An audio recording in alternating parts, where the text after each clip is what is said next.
One night in the shed, Gordon was telling the other engines about the old days. "My brothers and I used to be green," he said grandly.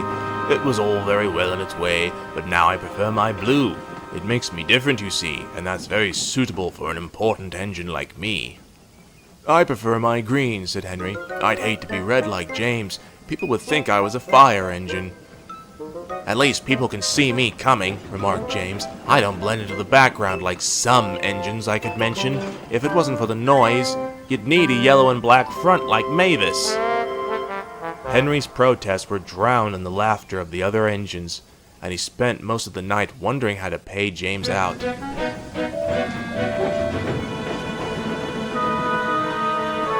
Henry was still cross next morning.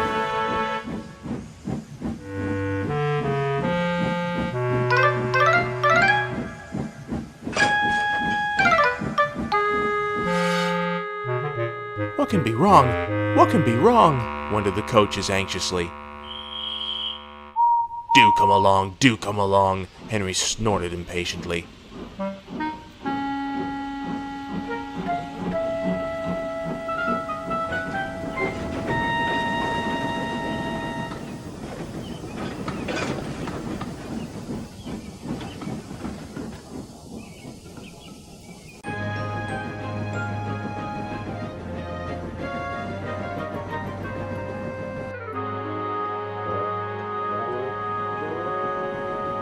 They had a fast run, but it didn't improve Henry's temper.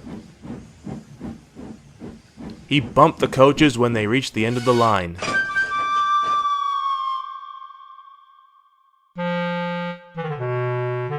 And again when he backed onto them for the return journey.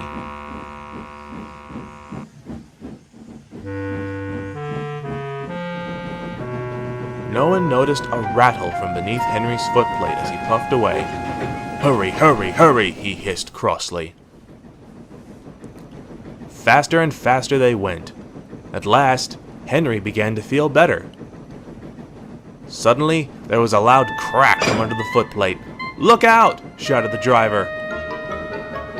The firemen scrambled across just in time to watch the tender and the rest of the train fall behind them. Henry stopped as soon as he could. The automatic brakes stopped the train and the tender somewhere behind.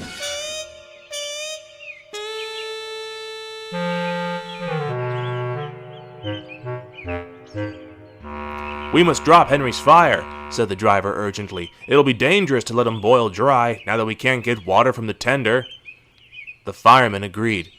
"Sorry, old boy," he said, "just when we'd got it going nicely, too. But if you hadn't banged about so much, you wouldn't have broken your tender coupling." While the fireman dealt with the fire, the driver went back to tell the signalman what had happened. When he returned, he found Henry completely hidden in a black cloud of thick smoke that billowed from beneath his cab. The fireman emerged choking. "Henry's fire put the sleepers alight," he coughed. "You stay here. I'm going to call the fire brigade." The driver eased Henry clear of the blaze. And then Edward came to take the train. Henry felt most uncomfortable.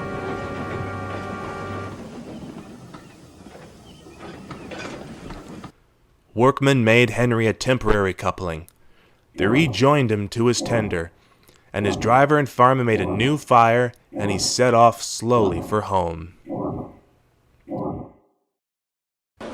Edward, who had of course seen everything, told the others. They were careful what they talked about in the shed that night. As for Henry, he was touchy on the subject of fires, but James was quick to notice that, from then on, Henry was less quick to make rude remarks on the color of fire engines.